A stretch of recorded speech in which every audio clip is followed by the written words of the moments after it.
ಜೈಲಲ್ಲಿರುವಂಥ ಸಿಬ್ಬಂದಿಗಳದ್ದು ಹೇಗೆ ಕೆಲಸ ಮಾಡ್ತಾರೆ ಅರ್ಥ ಆಗಲ್ಲ ರೀ. 15 ದಿನದಿಂದ ಕೂತ್ಕೊಂಡ್ಬಿಟ್ಟು ಬ್ಯಾರಕ್ಕನ್ನು ಕಟ್ ಮಾಡ್ಕೊಂಡು ಕೂತಿದ್ರಂತೆ, ಗೊತ್ತೇ ಆಗಿಲ್ವಂತೆ. ಪರಾರಿ ಆದಮೇಲೆ ಗೊತ್ತಾಯ್ತಂತೆ. ಅಯ್ಯೋ, ಇನ್ನು ಯಾವ ಇದಕ್ಕೋಸ್ಕರ ಕೆಲಸ ಮಾಡ್ತೀರಪ್ಪ. ಕೈದಿಗಳ ಎಸ್ಕೇಪ್ಗೆ ಜೈಲು ಸಿಬ್ಬಂದಿಯೇ ಸಾಥ್ ಆರೋಪ. ಕಾರಾಗೃಹ ಅಧೀಕ್ಷಕ ರಾಕೇಶ್ ಕಾಂಬ್ಳೆ ಅವರನ್ನ ಅಮಾನತು ಮಾಡಲಾಗಿದೆ. ಕಾರಾಗೃಹ ಡಿಜಿಪಿ ಅಲೋಕ್ ಕುಮಾರ್ ಸೂಚನೆಯ ಮೇರೆಗೆ ಈಗ ಅಮಾನತ್ ಆಗಿರೋದು.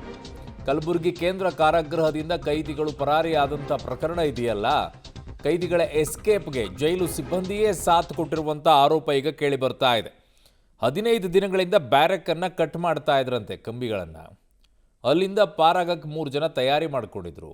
ಎಲ್ಲ ರೀತಿಯಾದಂಥ ವ್ಯವಸ್ಥೆಯನ್ನು ಮಾಡಿಕೊಂಡು, ಎಲ್ಲಿ ಫೆನ್ಸಿಂಗ್ ಇದೆ, ಕರೆಂಟ್ ಪವರ್ ಎಲ್ಲಿ ಬರ್ತಾ ಇದೆ, ಎಲ್ಲಿ ಬರ್ತಾ ಇಲ್ಲ, ಎಲ್ಲ ನೋಡಿಕೊಂಡು ಅದಕ್ಕೆ ತಕ್ಕಂತೆ ಲೆಕ್ಕ ಹಾಕ್ಕೊಂಡು ಎಸ್ಕೇಪ್ ಆಗಿದ್ದಾರೆ ಅಂತಂದರೆ ಏನು ಹೇಳೋದು? ಅಲ್ಲಿರುವಂಥ ಸಿಬ್ಬಂದಿಗಳು ಎಷ್ಟು ಜನ, ನಿರ್ಲಕ್ಷ್ಯ ಮಾಡಿದಂಥವ್ರು ಎಷ್ಟು ಜನ ಇರ್ತಾರೆ? Almost all. ನನ್ನ ಸಹೋದ್ಯೋಗಿ ಪ್ರವೀಣ್ ರೆಡ್ಡಿ ನನ್ನ ಸಂಪರ್ಕಕ್ಕೆ ಸಿಗ್ತಾ ಇದ್ದಾರೆ, ಕಲಬುರಗಿಯ ಪ್ರತಿನಿಧಿ. ಪ್ರವೀಣ್, ಒಂದು ಶಿಫ್ಟಲ್ಲಿ ಯಾರಾದರೂ ಈ ಥರ ಎಡವಟ್ಟು ಮಾಡಿದರೆ ಓಕೆ, 2-3 ಶಿಫ್ಟಲ್ಲಿ ಇರ್ತಾರೆ. ಬೆಳಗ್ಗೆ ಇರ್ತಾರೆ, ಮಧ್ಯಾಹ್ನ ಸಂಜೆ ಇರ್ತಾರೆ, ಅದಾದ ನಂತರ ರಾತ್ರಿ ಡ್ಯೂಟಿಯಲ್ಲಿ ಇರ್ತಾರೆ. ಯಾರ ಗಮನಕ್ಕೂ ಬಂದಿಲ್ಲ ಅಂತಂದರೆ ಇದು ಗೊತ್ತಿದ್ದೇ ಈ ರೀತಿಯಾಗಿ ವ್ಯವಸ್ಥಿತವಾಗಿ ಎಲ್ಲರೂ ಕೂಡ ಅವರಿಗೆ ಸಪೋರ್ಟ್ ಮಾಡಿದಾರಂತಲೇ ಅರ್ಥ ಆಗುತ್ತೆ ಇದರದ್ದು. ಪ್ರವೀಣ್, ಏನು ಸಿಗ್ತಾ ಇದೆ ಮಾಹಿತಿ? ಹೌದು ಅರುಣ್, ಸದ್ಯ ಈಗ ಮೇಲ್ನೋಟಕ್ಕೆ ನೋಡೋದಾದ್ರೆ ಈಗ ಒಂದು ಕಲಬುರಗಿ ಕೇಂದ್ರ ಕಾರಾಗೃಹದಲ್ಲಿ ಸಜಾ ಕೈದಿಗಳೇನು ಪರಾರಿಯಾಗಿದ್ದಾರೆ, ಆ ಪರಾರಿಯಾಗಿರುವಂತಹ ಎಂಟೈರ್ ಒಂದು ದೃಶ್ಯಗಳನ್ನ ಅಂದ್ರೆ ಸಂಪೂರ್ಣ ಇಡೀ ಆ ಘಟನೆ ನೋಡೋದಾದ್ರೆ ಬಹುತೇಕವಾಗಿ ಕಲಬುರಗಿ ಕೇಂದ್ರ ಕಾರಾಗೃಹದ ಹಲವು ಸಿಬ್ಬಂದಿಗಳು ಇದರಲ್ಲಿ ಭಾಗಿಯಾಗಿರೋದು ಸಹಜವಾಗಿ ಗೊತ್ತಾಗುತ್ತೆ. ಯಾಕಂದರೆ ಈಗಾಗಲೇ ನಮಗೆ ಸಿಕ್ಕಿರುವಂತಹ ಮಾಹಿತಿಗಳ ಪ್ರಕಾರ ಕಳೆದ 15 ದಿನಗಳಿಂದ ಹಿಂದೆ ಆ ಕೈದಿಗಳು ಇಲ್ಲಿಂದ ಅಂದರೆ ಕೇಂದ್ರ ಕಾರಾಗೃಹದಿಂದ ಎಸ್ಕೇಪ್ ಆಗೋದಕ್ಕೆ ಬೇಕಾದಂತಹ ಎಲ್ಲ ಪ್ಲ್ಯಾನ್ಗಳನ್ನು ಮಾಡಿದರು. ಮತ್ತು ಬ್ಯಾರಕ್ನಲ್ಲಿರುವಂತಹ ಒಂದು ಕಂಬಿಯನ್ನು ಮುರಿಯುವಂತಹ ಕೆಲಸ ಕೂಡ ಕಳೆದ 15 ದಿನಗಳಿಂದಲೂ ಕೂಡ ಮಾಡ್ತಾಯಿದ್ರು.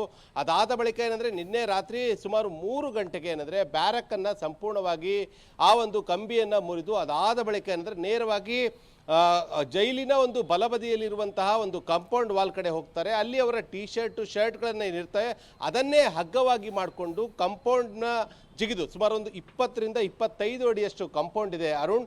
ಆ ಒಂದು ಕಾಂಪೌಂಡ್ ಮೇಲ್ಭಾಗದಲ್ಲಿ ಹತ್ತಿ ಅದಾದ ಬಳಿಕ ಅಲ್ಲಿಂದ ಜಿಗಿದು ಕಾರ್ನಲ್ಲಿ ಎಸ್ಕೇಪ್ ಆಗಿರೋದು ಸದ್ಯ ಈಗ ಪೊಲೀಸರಿಗೆ ಪ್ರಾಥಮಿಕ ತನಿಖೆಯಿಂದ ಗೊತ್ತಾಗಿದೆ. ಇದರ ಪರಿಣಾಮವಾಗಿ ಜೈಲು ಅಧೀಕ್ಷಕ ಏನಿದ್ದಾರೆ ರಾಕೇಶ್ ಕಾಂಬ್ಳೆ ಅವರನ್ನ ಮೊದಲ ಹಂತವಾಗಿ ಈಗಾಗಲೇ ಅಮಾನತು ಮಾಡಿ ಅಲೋಕ್ ಕುಮಾರ್ ಅವರು ಆದೇಶವನ್ನು ಹೊರಡಿಸಿದ್ದಾರೆ. ಈಗಾಗಲೇ ತಾವು ಹೇಳಿದಂಗೆ ಕೇವಲ ಒಬ್ಬ ಅಧಿಕಾರಿಯಿಂದ ಮಾತ್ರ ಇದು ಲೋಪ ಆಗೋದಿಲ್ಲ.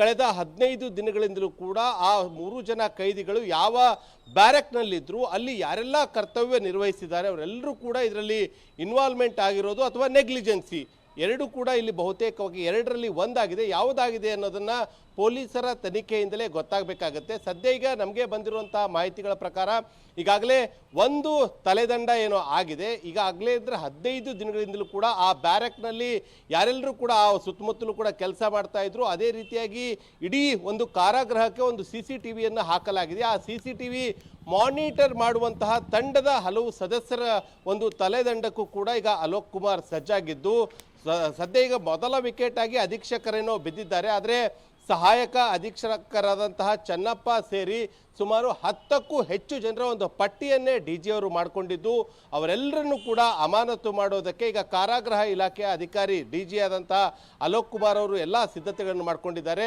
ಸೊ ಪ್ರಮುಖವಾಗಿ ಇಲ್ಲಿ ಅಮಾನತೇನೋ ಮಾಡ್ತಾ ಇದ್ದಾರೆ, ಆದರೆ ಕೈದಿಗಳು ಪರಾರಿಯಾಗುವುದಕ್ಕೆ ಯಾರೆಲ್ಲ ಸಹಾಯ ಮಾಡಿದ್ರು ಎಂಬುದು ಈಗ ಬಹುಮುಖ್ಯವಾದಂತಹ ಪ್ರಶ್ನೆ ಆಗಿದೆ. ಹೀಗಾಗಿ ಕೈದಿಗಳು ಯಾವಾಗ ಪೊಲೀಸರಿಗೆ ಲಾಕ್ ಆಗ್ತಾರೆ ಅದಾದ ಬಳಿಕವೇ ಈ ಒಂದು ಕಾರಾಗೃಹದಲ್ಲಿ ಎಷ್ಟು ಜನ ಅವರಿಗೆ ಸಾಥ್ ಕೊಟ್ಟಿದ್ರು ಎಂಬ ಅಂಶ ಬೆಳಕಿಗೆ ಬರಲಿದೆ ಅರುಣ್.